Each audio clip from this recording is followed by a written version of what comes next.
نحمده ونصلي ونسلم على رسوله الكريم أما بعد فأعوذ بالله من الشيطان الرجيم بسم الله الرحمن الرحيم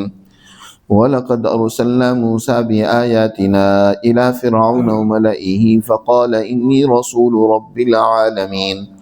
فلما جاءهم بآياتنا إذا هم منها يضحكون وما نريهم من آية إلا هي أكبر من أختها وأخذناهم بالعذاب لعلهم يرجعون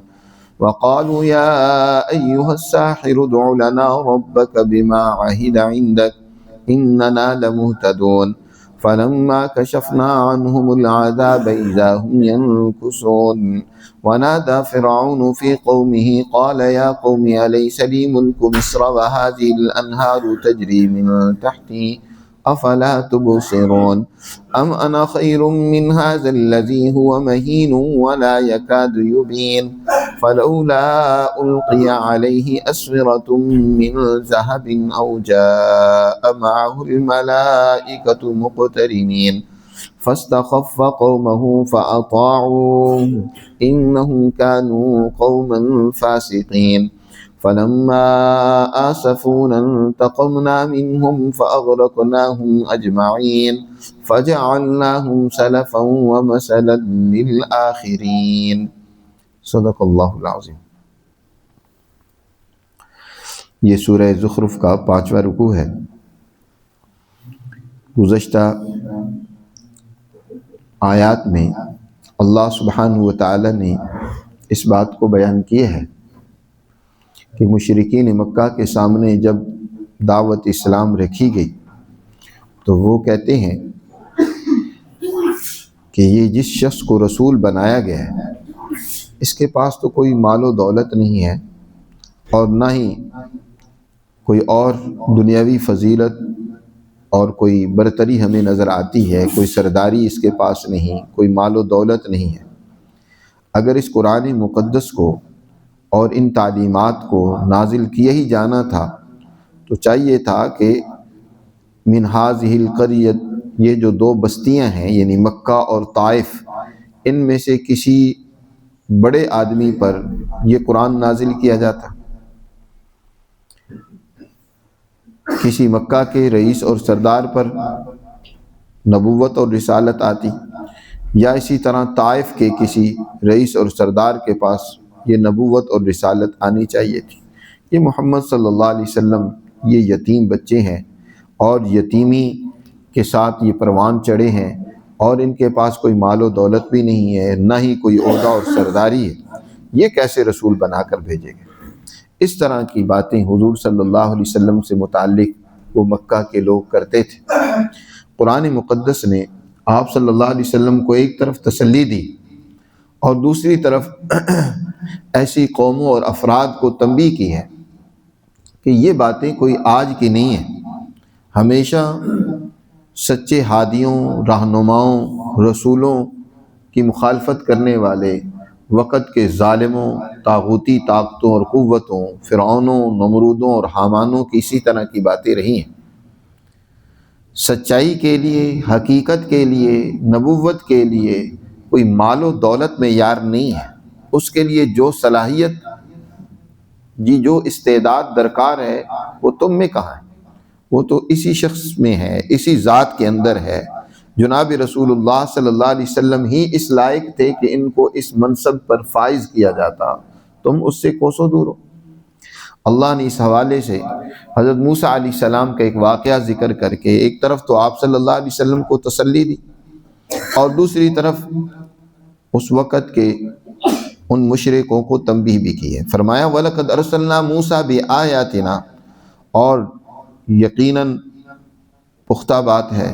کہ ہم نے موسیٰ علیہ السلام کو بھی اپنی آیات اور نشانیاں دے کر فرعون اور اس کے سرداروں کی طرف انہیں بھیجا تھا۔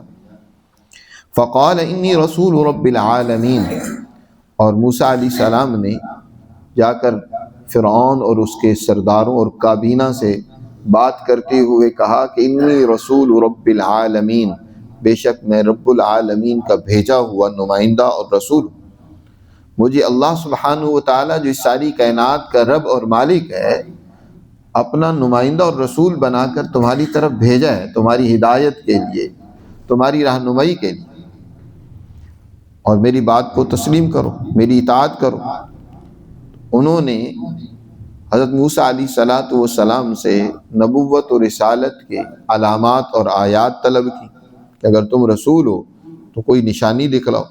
تو حضرت موسیٰ علیہ الصلوۃ والسلام نے انہیں متعدد نشانیاں دکھلائیں اپنی نبوت و رسالت کی، جن میں دو بہت بڑی نشانیاں تھیں، ایک عصا اور دوسرا ید بیضاء، کہ ہاتھ کو بغل میں ڈالتے ہیں تو وہ چاند کی طرح چمکنے لگ پڑتا ہے، روشن ہو جاتا ہے، اور لاٹھی کو پھینکتے ہیں تو وہ بہت بڑا اژدہا اور سانپ بن جاتا ہے۔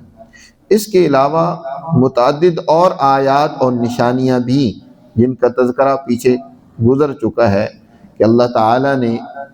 اس قوم کو تنبیہ کرنے کے لیے مختلف قسم کی سزاؤں اور عذاب میں گرفتار کیا۔ پانی پینے والا سارے کا سارا خون میں بدل گیا، مینڈکیں بڑی کثرت سے پیدا ہو گئی، جوؤں نے ان کو گھیر لیا، والضفادع والدم آیات مفصلات، قرآن نے تفصیل کے ساتھ ان کا تذکرہ کیا ہے۔ تو حضرت موسیٰ علیہ الصلوۃ والسلام یہ جو متعدد نشانیاں ان کو دکھلاتے ہیں، ان کے سامنے پیش کرتے ہیں، تو بجائے اس سے رہنمائی لینے کے الٹا سرکشی میں بڑھتے ہیں، اور جب بھی کسی عذاب میں تکلیف میں مبتلا ہوتے ہیں تو اس وقت تو تلملا اٹھتے ہیں، موسیٰ علیہ السلام کی منت سماجت کرنے لگ پڑتے ہیں کہ ہمیں اس تکلیف اور عذاب سے نجات دلاؤ، اور اپنے رب سے دعا کرو کہ وہ ہم سے اس تکلیف کو دور کر دیں، تو ہم یقیناً آپ کی بات مان لیں گے، آپ پر ایمان لے آئیں گے، بنی اسرائیل کو بھی آزاد کر دیں گے۔ قرآن نے اس کا تذکرہ کیا، فَلَمَّا جَاءَهُمْ بِآيَاتِنَا إِذَا هُمْ مِنْهَا يَضْحَكُونَ۔ پہلے تو جب حضرت موسیٰ علیہ السلام نے جا کر دعوت دی فرعون اور اس کے درباریوں کو، تو انہوں نے اس بات کو بڑی ہی مضحکہ خیز انداز سے اس کو لیا کہ حضرت موسیٰ علیہ السلام کا مذاق اڑایا کہ کیا تم رسول بنائے گئے ہو، الیاذ باللہ، اور عجیب و غریب الفاظ القاب استعمال کیے۔ قرآن نے فرمایا فَلَمَّا جَاءَهُمْ بِآيَاتِنَا، جب موسیٰ علیہ السلام ان کے پاس ہماری نشانیاں لے کر آئے تو اِذَا هُمْ مِنْهَا يَضْحَكُونَ، وہ اس وقت ان کا مذاق اڑانے لگے، ان کا ٹھٹھا کرنے لگے، ہنسی کرنے لگے۔ وَمَا نُرِيهِمْ مِنْ آيَةٍ إِلَّا هِيَ أَكْبَرُ مِنْ أُخْتِهَا، اور ہم ان کو جب بھی کوئی نشانی دکھلاتے تھے تو ایک سے بڑھ کر نشانی ہوتی تھی، ان کو سمجھانے کے لیے، تنبیہ کرنے کے لیے۔ وَأَخَذْنَاهُمْ بِالْعَذَابِ، اور ہم نے ان کو اپنے عذاب میں، سزا میں پکڑا، مختلف قسم کے سزائیں اور عذاب ان پر آئے۔ لَعَلَّهُمْ يَرْجِعُونَ، مقصد یہ تھا کہ وہ اپنے اس ظلم، سرکشی، کفر، شرک اور بدعملی سے باز آ جائیں۔ وَقَالُوا يَا أَيُّهَا السَّاحِرُ ادْعُ لَنَا رَبَّكَ بِمَا عَهِدَ عِندَكَ، اور وہ کہتے جب بھی اللہ کا عذاب آتا کہ اے جادوگر، یا ایھا الساحر۔ حضرت موسیٰ علیہ السلام کو یا ایھا الرسول نہیں کہتے، بلکہ کیا کہتے ہیں؟ یا ایھا الساحر۔ حضرت موسیٰ علیہ السلام کو یہ لقب دینا، بعض مفسرین تو کہتے ہیں اس وجہ سے انہوں نے یا ایھا الساحر کہا کیونکہ اس دور میں سحر اور جادوگری کو ایک بہت بڑا علم سمجھا جاتا تھا، اور جو جادوگر ہوتا تھا تو اس کے لیے یہ لقب اور یہ الفاظ بڑے گویا کہ عزت کے تھے۔ تو حضرت موسیٰ علیہ السلام کو بھی اب منت کر رہے ہیں کیونکہ عذاب میں گرفتار ہیں، تو وہی لقب دے رہے ہیں یا ایھا الساحر۔ اور بعض دوسرے مفسرین کہتے ہیں کہ نہیں، در حقیقت حضرت موسیٰ علیہ السلام نے ان کے ان گستاخانہ القاب کو نظر انداز کیا، اس کی پرواہ نہیں کی، لیکن ان کا یہ لقب دینا در حقیقت حضرت موسیٰ علیہ السلام کے ایک درجے کی شان میں گستاخی ہی تھی، کیونکہ جادوگری کو ہر دور میں کوئی اچھا علم نہیں سمجھا جاتا، اور موسیٰ علیہ السلام نے تو آ کر کوئی جادوگری کا دعویٰ نہیں کیا بلکہ نفی کی کہ یہ جادو وادو نہیں ہے، نہ میں کوئی جادوگر ہوں۔ ہر پیغمبر پر اس طرح کے الزام لگائے گئے لیکن انہوں نے اس بات کی نفی کی۔ حضرت موسیٰ علیہ السلام پھر بھی ان کے لیے اس عذاب سے چھٹکارے کی دعا اس لیے کر رہے ہیں کہ حضرت موسیٰ علیہ السلام اپنی قوم کے اس طرح کی بیہودہ القاب کی پرواہ نہیں کر رہے، کیونکہ جو پیغمبر ہوتا ہے اس کی شان بڑی اونچی ہوتی ہے کہ کوئی اسے ان چھوٹی باتوں سے کوئی اپنے راستے سے نہیں ہٹا سکتا، نہ اس کے جذبات کو بھڑکا سکتا ہے یا انہیں کوئی کسی قسم کا غصہ دلا سکتا ہے۔ حضرت موسیٰ علیہ السلام نظر انداز کرتے ہیں ان کے ان غلط القاب کو، اور وہ کیا کہتے ہیں؟ یا ایھا الساحر، اے جادوگر، ادع لنا ربک، آپ ہمارے لیے اپنے رب سے دعا کیجئے، بما عہد عندک، بسبب اس کے جو تیرے ساتھ تیرے رب نے عہد کیا ہے۔ حضرت موسیٰ علیہ السلام نے بتایا کہ میرے رب نے میرے ساتھ یہ عہد کیا ہے کہ اگر تم ایمان لے آؤ گے تو تم سے یہ عذاب ہٹا دیا جائے گا، تمہیں اس تکلیف سے نجات مل جائے گی۔ تو وہ کہتے کہ لئن کشفت عنا الرجز لنؤمنن لک ولنرسلن معک بنی اسرائیل، اگر ہم سے یہ عذاب اور تکلیف آپ دور کروا دیں تو ہم آپ پر ایمان بھی لے آئیں گے، اور آپ کا دوسرا مطالبہ جو اپنی قوم کی آزادی کا ہے وہ بھی ہم پورا کریں گے اور بنی اسرائیل کو آزاد کر دیں گے۔ وَلَنُرْسِلَنَّ مَعَكَ بَنِي اسرائیل، وہی بات یہاں ذکر کی گئی ہے۔ وہ کہتے ہیں ادع لنا ربک بما عہد عندک اننا لمہتدون، بے شک ہم ضرور درست راستے کو اختیار کریں گے، ہدایت پر آ جائیں گے، جو راستہ آپ بتا رہے ہیں ہم اس پر چلیں گے۔ لیکن اللہ تعالیٰ ارشاد فرماتے ہیں کہ فلما کشفنا عنہم العذاب، جب ہم ان سے عذاب اور اس سزا کو دور کر دیتے، اذا ہم ینکثون، وہ فوراً اس عہد کو توڑ دیتے، پھر عہد شکنی کرتے، پھر وہی موسیٰ علیہ السلام کی تضحیک، توہین، اور اسی طرح وہی بد اخلاقی، وہی شر اور فساد، وہی بنی اسرائیل کو اذیت اور تکلیف پہنچانا، مظلوموں کو ستانا۔ وَنَادَى فِرْعَوْنُ فِي قَوْمِهِ، یہ اس طرح سلسلہ کافی عرصہ تک چلتا رہا، پھر اللہ ان کو کسی عذاب میں مبتلا کر دیتے۔ فرعون کے پاس تو اس کا کوئی توڑ نہیں تھا، اپنے جادوگروں کو بھی بلا لیتا لیکن اس کا توڑ نہیں تھا کہ اس عذاب کو دور کر سکتا۔ چنانچہ اس نے کہا، سوچا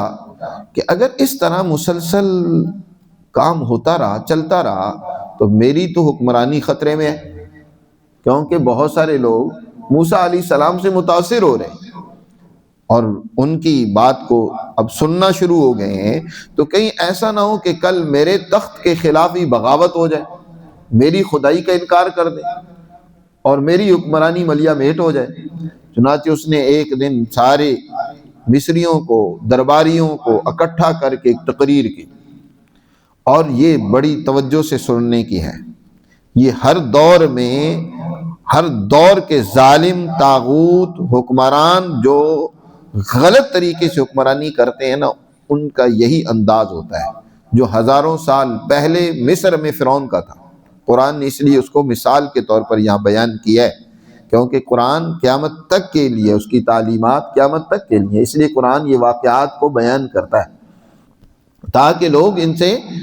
سبق سیکھیں، رہنمائی لیں۔ تو فرعون اس دربار میں کیا کہتا ہے؟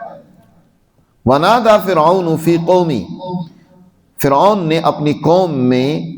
ندا لگائی، پکارا، تقریر کی،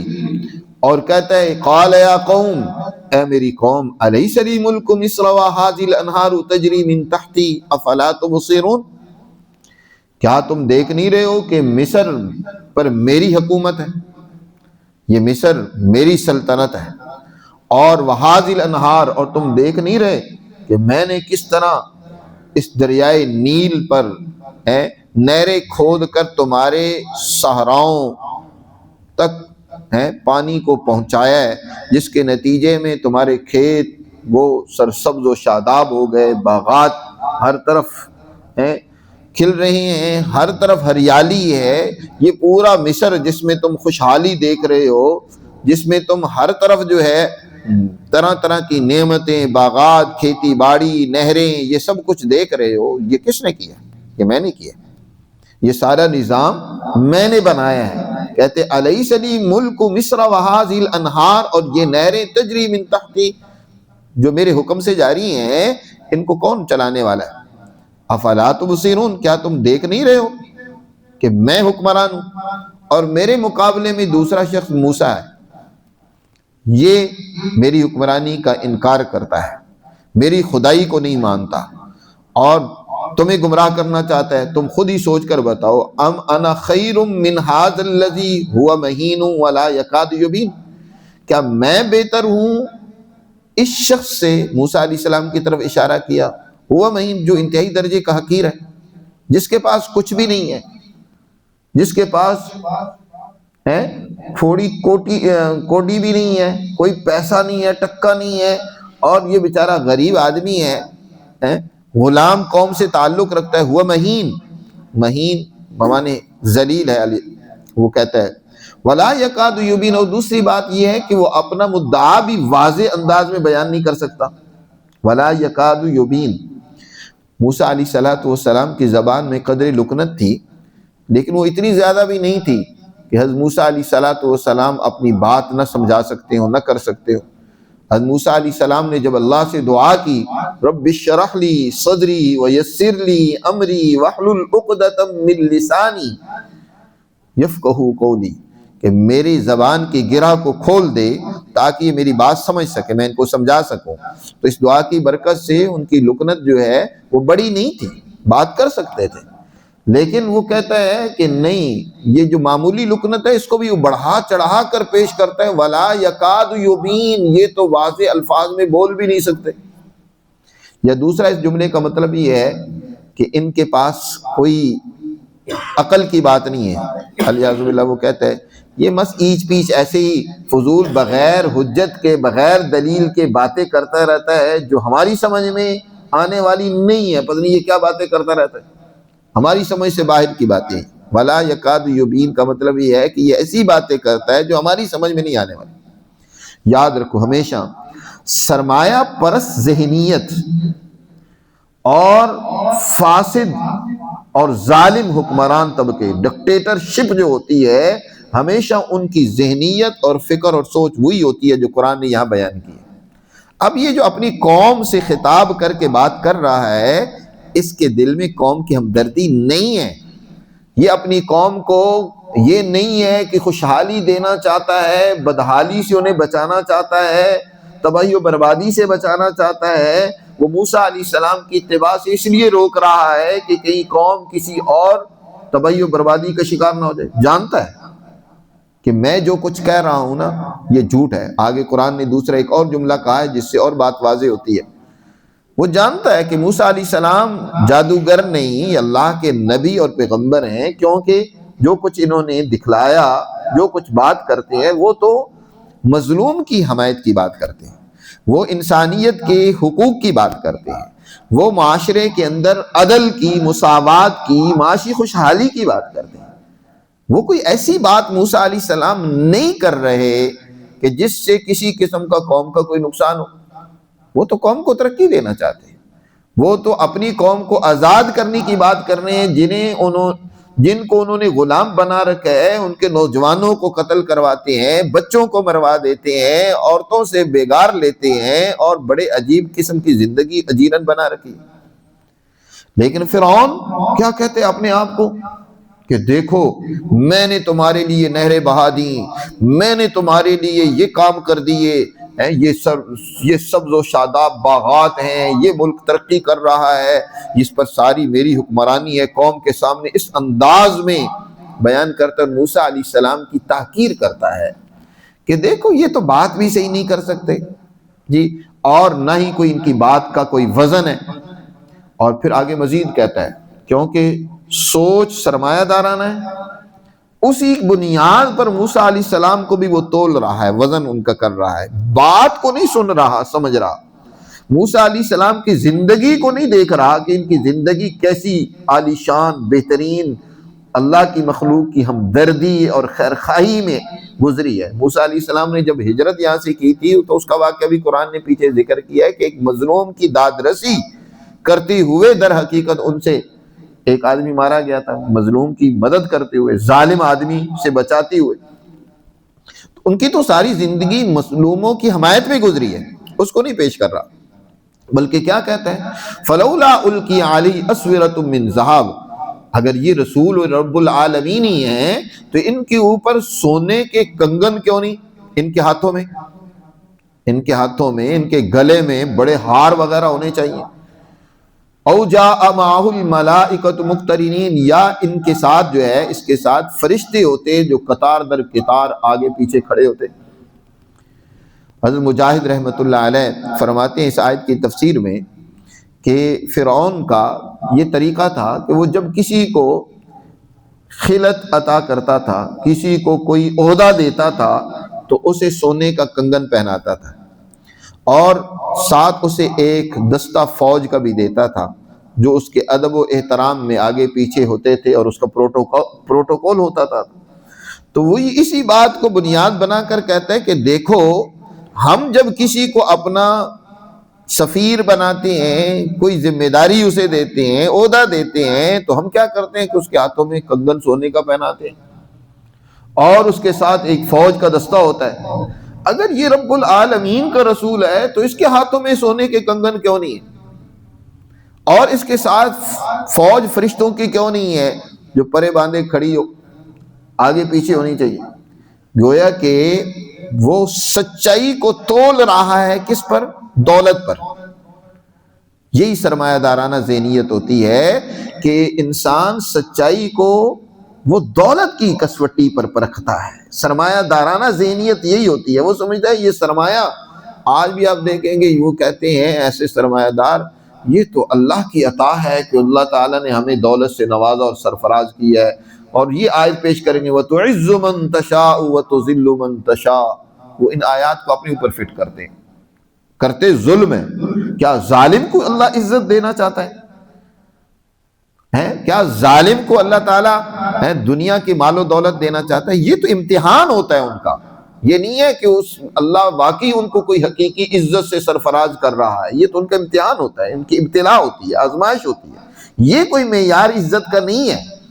عزت کا معیار تو در حقیقت کیا ہے؟ اللہ کا سچا بندہ بننا، انسانیت کی ہمدردی ہو، انسان کے اعلیٰ اخلاق ہو۔ اللہ کے ہاں عزت کا تو معیار یہ ہے، ان اکرمکم عند اللہ اتقاکم، جس میں زیادہ تقوی ہوتا ہے، عزت والا وہ ہے حقیقت میں اللہ کے ہاں۔ یہ کوئی عزت کی چیزیں نہیں ہیں، لیکن یہ جو سوچ ہوتی ہے نا ظلم کی، دولت کی، تو وہ یہی کہتے ہیں، جیسے وہ کہہ رہے ہیں نبی کریم صلی اللہ علیہ وسلم کے بارے میں کہ اگر نبوت اتاری ہی جانی تھی تو ایسا کیوں نہیں ہوا اس بستی کے دو عظیم لوگوں میں سے کسی ایک پر اتاری جاتی؟ قرآن نے اس کا تذکرہ یہاں اسی سورہ مبارکہ میں کیا کہ یہ کہتے ہیں کہ ایسا کیوں نہیں ہے کہ کسی بڑے دولت مند کے اوپر جو ہے نبوت اتاری جاتی۔ وَقَالُوا لَوْلَا نُزِّلَ هَذَا الْقُرْآنُ عَلَى رَجُلٍ مِّنَ الْقَرْيَتَيْنِ عَظِيمٍ، اس بستی، ان دو بستیوں میں سے کسی ایک عظیم اور بڑے کے اوپر قرآن کا اتارا جانا چاہیے تھا۔ تو یہی بات فرعون کہہ رہا ہے، قرآن کہہ رہا ہے کہ اس طریقے سے اس نے اپنی قوم کو الو بنایا، ان کی عقل موف کی، ان کے سامنے اس انداز سے تقریر کی، اور کہتا ہے فَاسْتَخَفَّ قَوْمَهُ، اللہ تعالیٰ ارشاد فرما رہے ہیں کہ فَاسْتَخَفَّ قَوْمَهُ، استخفّ استجہل، کہ اپنی قوم کو اس نے بے وقوف بنایا، جاہل بنایا۔ یعنی اس ساری گفتگو اور تقریر کے پیچھے اس کا مقصد اپنی قوم کی بہبودی نہیں ہے، اپنی قوم کو خوشحالی کی طرف لے جانا نہیں ہے،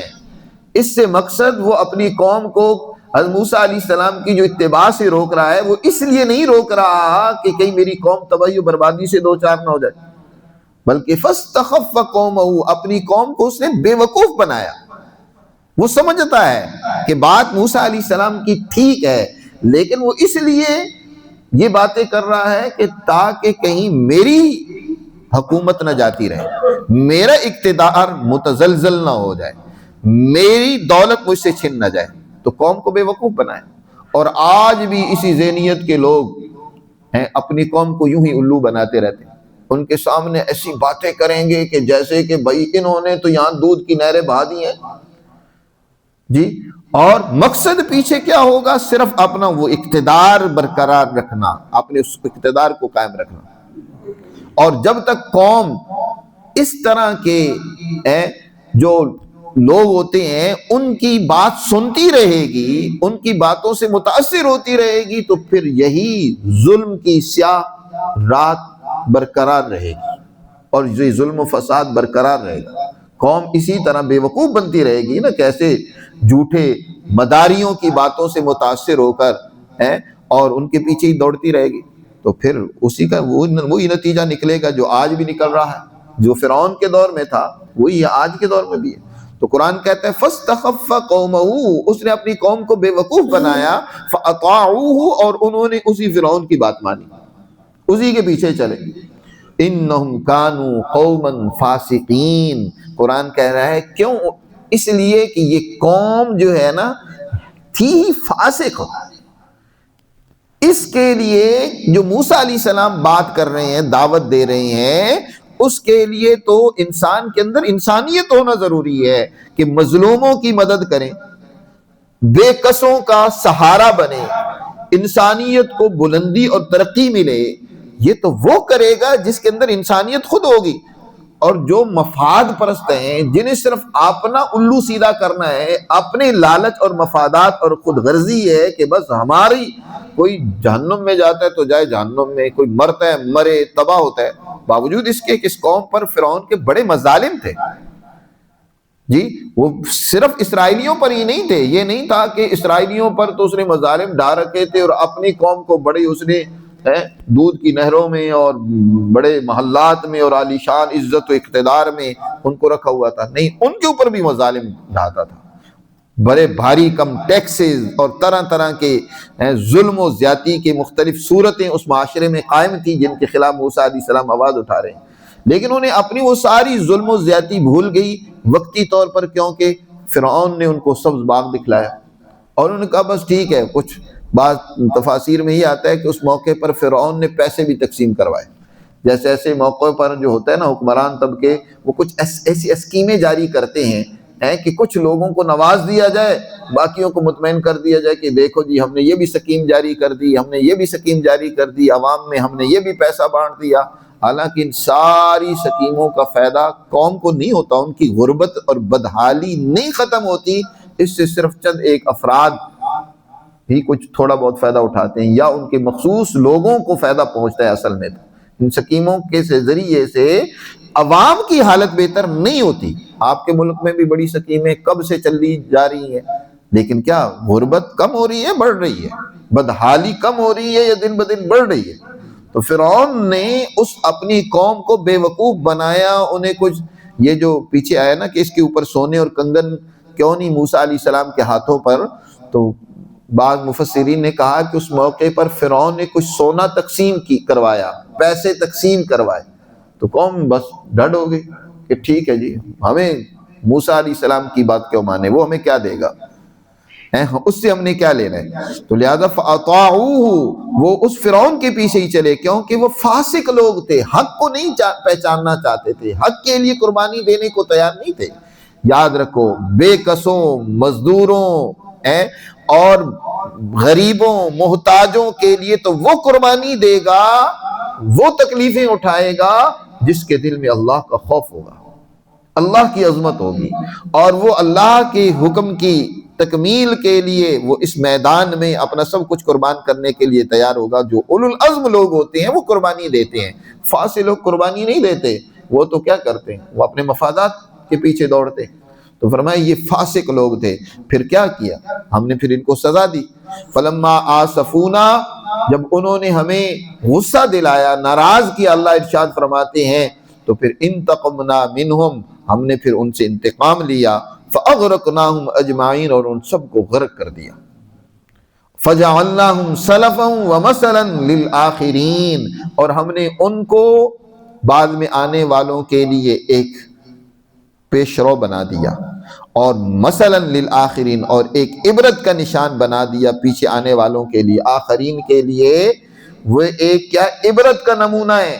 آج ان کی مثال بطور عبرت کی دی جاتی ہے، ضرب المثل ان کو بنا دیا کہ فرعون کی حالت کو دیکھو۔ آج بھی ہم فرعون کے اس حالات کو اور اس کی قوم کی تباہی و بربادی کو بیان کر رہے ہیں،